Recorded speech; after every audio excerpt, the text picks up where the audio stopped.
Rapaz, amados, tudo bom? Eu quero ler com vocês hoje dois textos e depois eu vou dar uma pequena introdução para chegar aonde eu quero, ok? Vamos ler lá primeiro, lá em Provérbios, no capítulo 22, versículo 28. Não removais os antigos limites que teus pais fizeram. Não removais os antigos limites que os seus pais fizeram. O segundo texto está lá em 2 Tessalonicenses, no capítulo 3. Diz assim o versículo 6. Mandamo-vos, porém, irmãos, em nome de nosso Senhor Jesus Cristo, que vos aparteis de todo irmão que anda desordenadamente e não segundo a tradição que de nós recebeu. Então você não deve remover os marcos feitos pelos nossos pais, os limites feitos pelos nossos pais, os marcos, antigos, os limites antigos, e você também deve tomar cuidado para que você não venha a esquecer das tradições que os nossos pais deram para nós. Então eu vou usar de um exemplo bem prático, tá? Um exemplo prático para que você venha entender o que eu estou querendo fazer e ensinar aqui nesse vídeo, tá? Vamos imaginar que o Senhor Jesus, ele me chama como um apóstolo dele. E eu estou lá, o discípulo de Jesus, estou caminhando com ele, aprendo com ele tudo que eu tenho que aprender. E aí eu ensino aos meus discípulos tudo aquilo que Jesus me ensinou. Tudo aquilo que Jesus me ensinou, eu ensino para os meus discípulos. Então, por exemplo, se eu ensinar para o meu discípulo, que nós devemos acordar às 6 horas da manhã, todo santo dia, para poder fazer uma oração, exatamente às 6 horas da manhã, independente do que você estiver fazendo, parar e orar, o meu discípulo vai aprender dessa forma, e o meu discípulo, ele vai ter que ensinar para o seu próximo discípulo isso que eu acabei de ensinar para ele. E assim vai, um ensinando para o outro ensinando para um ensinando para um e outro ensinando para o outro. Aí vamos imaginar que daqui a 500 ou 600 anos, chega alguém e fala assim, olha, na verdade não tem que acordar às 6 horas da manhã. Você tem que acordar às 9h30. Porque 6 horas da manhã é impossível uma pessoa acordar. É alguém que começa a usar de argumentos. Ou a pessoa que trabalhou, a pessoa que está doente. Isso não tem nada a ver. Uma coisa é uma coisa, outra coisa é outra coisa. Jesus falou, para você batizar as pessoas e que não batizar já está condenado. O homem da cruz não se batizou. Então existe para toda uma regra uma exceção. E vamos supor que dentro dessas minhas regras existem exceções. Mas aí, por causa dessas exceções, esse camarada começa a criar outras novas doutrinas. E a partir dele, uma outra. A outra já fala, não tem que acordar às 6, tem que acordar a qualquer hora. A outra fala, não tem que acordar a horário nenhum. O importante é orar em espírito. Você percebe que cada um vai vir com um discurso diferente. Com maneiras de abordagens diferentes. Contudo, não foi isso que eu ensinei. Perceba que nós não devemos de nos apartar daquilo que nos foi dado, pela tradição que nós recebemos. Nós não devemos remover os limites antigos deixados pelos nossos pais. Nós não devemos fazer isso. Isso está escrito. Paulo falou lá em Gálatas, no capítulo 1, se mesmo eu, ou um anjo do céu, vos anunciar um evangelho diferente a este que está posto, seja este considerado anátema. Gálatas capítulo 1, verso 8. Considerado amaldiçoado. Você observa que se mesmo o apóstolo Paulo chegasse e dissesse o contrário do que ele estava ensinando, ele estava dizendo, não receba o que eu falo. Então, se eu chego e ensino que você tem que acordar às 6 da manhã, todos os dias, para poder fazer uma oração para Jesus, E eu daqui a pouco chego e falo, não é 6 não, pode ser qualquer hora. Então o que eu estou dizendo é o seguinte, você não deve acreditar em mim. Correto? Então vamos ver da seguinte maneira. Como que a gente consegue identificar um ensino ou um grupo de pessoas que começam a ensinar coisas diferentes daquilo que era ensinado antes? Eu peguei aqui alguns exemplos bem básicos, né? Vemos os Testemunhos de Jeová. Os Testemunhos de Jeová foi fundado em 1872 por Charles Taze Russell. Segundo eles, nunca foi fundado, eles sempre existiram, tá? Sempre existiram, nunca houve um profeta que se levantou, mas eles sempre existiram. Pois é, mas se eles sempre existiram, por que não houve nenhum resquício histórico do que eles sempre ensinam e do que eles sempre pregam? Era para ver, não é verdade? Se eles sempre existiram, se eles sempre anunciaram, se eles não vieram trazer nenhum tipo de ensino novo, muito pelo contrário, se eles vieram para poder combater as heresias, significa que existe um resquício na história que tem que bater exatamente com aquilo que eles pregavam. Afinal, são eles os restauradores da verdade. Só que não tem. Então, é um ensino novo. Você pode pegar, por exemplo, os Mormons, que foi fundado em 1830 por Joseph Smith. Você vê alguma pregação que se assemelha às pregações dos Mormons antes de 1830? Não tem. Então você não consegue enxergar ali um processo onde você vê pessoas que estão restaurando aquilo que se perdeu pela apostasia, pela mentira, pela iniquidade e por aí vai. Conforme as Testemunhas de Jeová ensinam. Se elas ensinam que nós somos fruto de uma apostasia, significa que um dia a igreja estava na verdade e se apartou dela.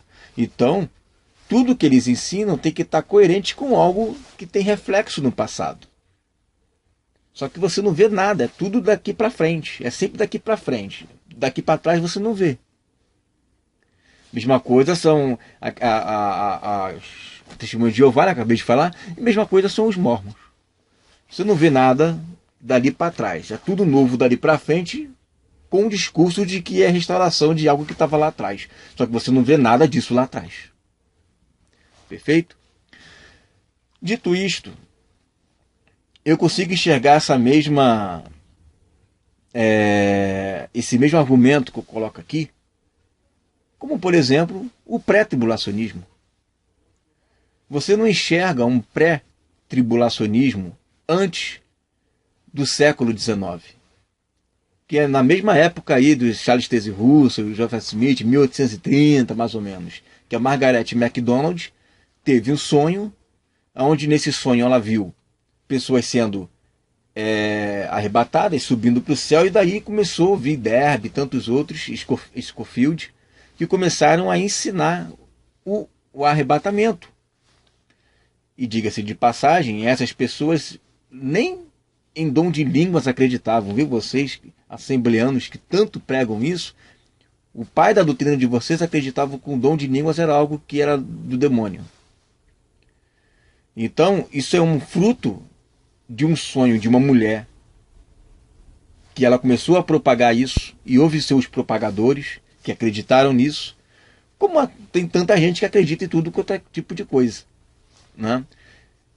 E aí começaram a ensinar o pré-tribulacionismo. Mas você não vê essa doutrina antes de 1800. Você não encontra isso em lugar nenhum, você não vê nenhum respaldo para isso. Você não vê nada disso da igreja. Isso aí é ou não é uma remoção dos marcos antigos? Que tradição está sendo guardada aí, se você não encontra nada disso na historicidade da igreja?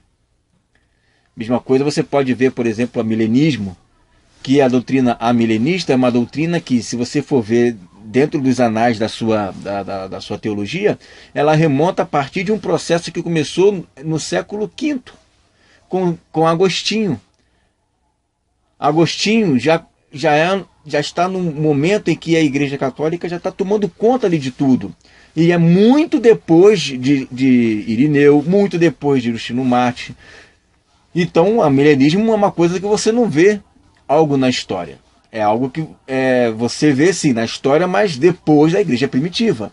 Então as tradições que estão ali não são tradições que remontam dos pais da igreja, mas são tradições que remontam de uma igreja institucionalizada, que é a Igreja Católica, porque a Igreja Católica ela é a milenista, assim como a Igreja Católica ela é preterista.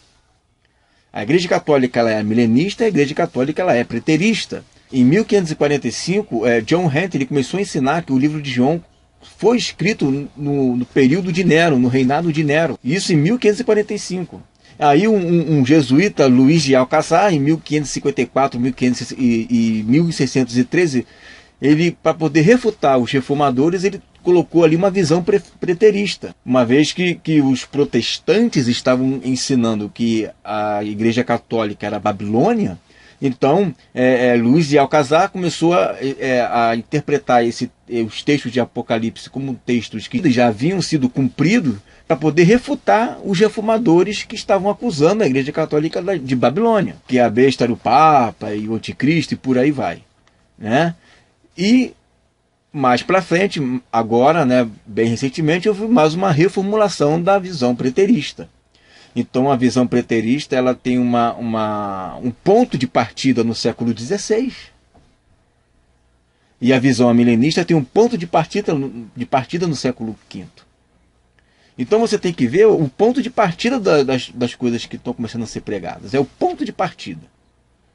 Se existe um ponto de partida após a definição real do que era antes desse ponto de partida, isso na verdade, é uma doutrina nova.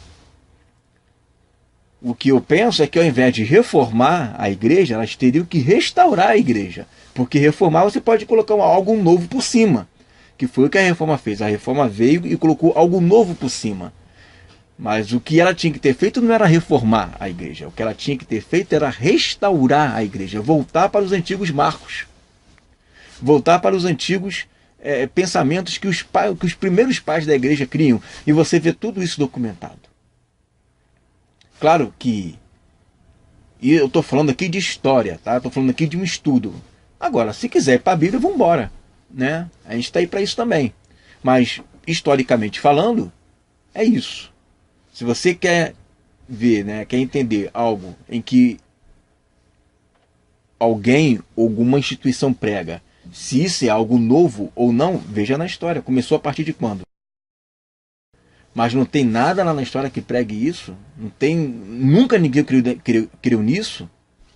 Tem uma coisa errada nisso aí, né? Isso aí é uma reforma ou uma restauração? Tá mais com cara de reforma, né? Tá reformulando uma interpretação, né? Como dizem alguns estudiosos, o Santo Agostinho ele deu um novo tipo sanguíneo de interpretação para as Escrituras. Então, nós temos que fugir desse novo tipo sanguíneo de interpretação. E nós temos que restaurar a verdadeira interpretação que você encontra historicamente em diversos livros do primeiro, segundo e terceiro século, que são discípulos dos apóstolos. Tá? E aí você consegue enxergar com mais clareza o que é invenção de homens, o que é doutrina de homens e o que a igreja cria antigamente. O calvinismo, por exemplo, é uma doutrina nova. Surgiu, não é à toa que leva esse nome Calvino. Por que os calvinistas não pegam os pais da igreja como exemplo? Porque os pais da igreja não eram calvinistas, até porque Calvino não existia. Mas eles acreditavam no livre-arbítrio e acreditavam que as pessoas poderiam se salvar e que a eleição não era isso. Ainda que muitos utilizassem a palavra eleição, mas eles não usavam a eleição com o intuito e a interpretação que Calvino usava. Então o calvinismo também é uma doutrina novíssima, fresquinha, veio junto com o preterismo, veio junto com tantas outras doutrinas pós-século XVI, pós-reforma.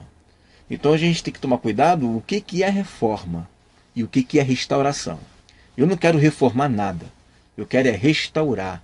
Nós temos que restaurar. A Bíblia não fala de reforma, a Bíblia fala de restauração. Então nós temos que restaurar e não reformar. Amém, queridos? Fique com essa palavra em nome de Jesus.